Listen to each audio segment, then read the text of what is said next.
Shalom, shalom, communauté congolaise et Afrique du Sud Mobimba. Poko elamu e panabino. Lelo lendi, commandant Laurent Lorenzo aye penenabino pona sangwa pasi, sango ya liwa oye beta ki biso na Cape Town.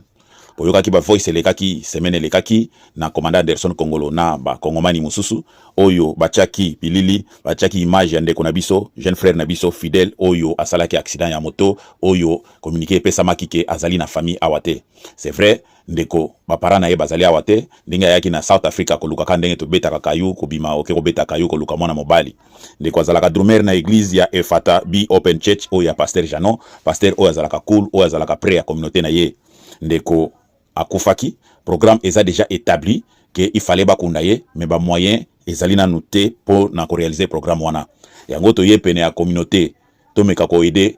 église na biso oyo to bengi Efata Bi Open Church na muke oyo ozali nango po bakunda ndeko na biso fidèle oyo zomona na image awa oyo azali ata na parent awate oyo église ndimi charge mais makoki eza muke na muke ozanango sunga biso numéro ya téléphone ezoleka wana ezali ya ndeko oyo to bengi avandaka na retreat ndeko Patrick Ledia topesa ye kombo Patrick Ledia numéro na ye okosala e-wallet tala video tina suka okosala e-wallet na numéro na ye yango wana numéro ya Patrick Ledia osali e-wallet soko zape na cash kenika na shop po aza na shop na ye ndenge to benga shop Mangala na Retreat Road wana oke opesi akokoma soki okei kuna epai na yete osali pe e-wallet te olingi osala cash deposit ou bien transfert numéro ya banque ya église Efata Bi Open Church eza wana tala video tina soko komona ngo osali mais ochepe référence na yo oche Matanga Fidèle numéro ya banque yango oyo oche numéro oche référence ya Matanga Fidèle bandeko na mboka libanda ata tozala ba famille biologique te to koma kaka ba famille ndeko ya kofi eza accident ya moto nde yango boyoka ki kutu na voice ya commandant Anderson Kongolo mon ami personnel na Joburu alobaki na bandeko basala ka delivery na moto ke ba contrôler ba speed na bango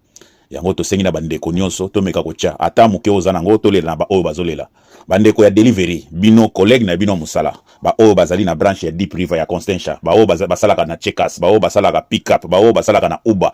eza bandeko eza muninga na bino les chaku ndeke mususu kebake ekozayo pe un jour to souhaiter te mais bolela ndeko na bino bo contribuer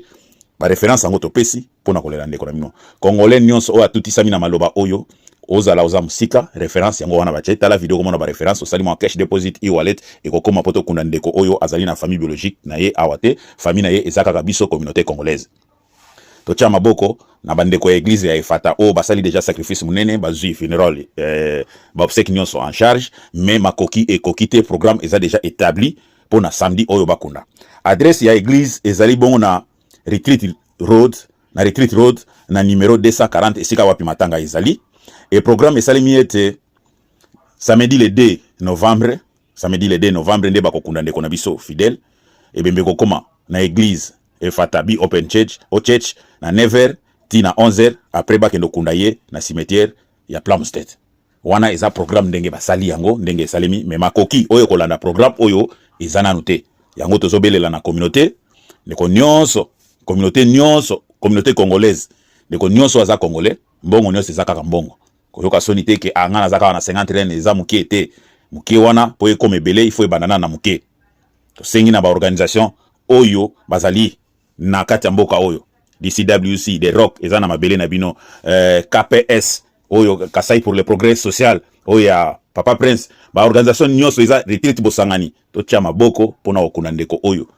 parce que tolobi na mboka mopaya biso nyonso tozali ba frère pe tozali ba sœur to tia maboko na église Efata Bi Open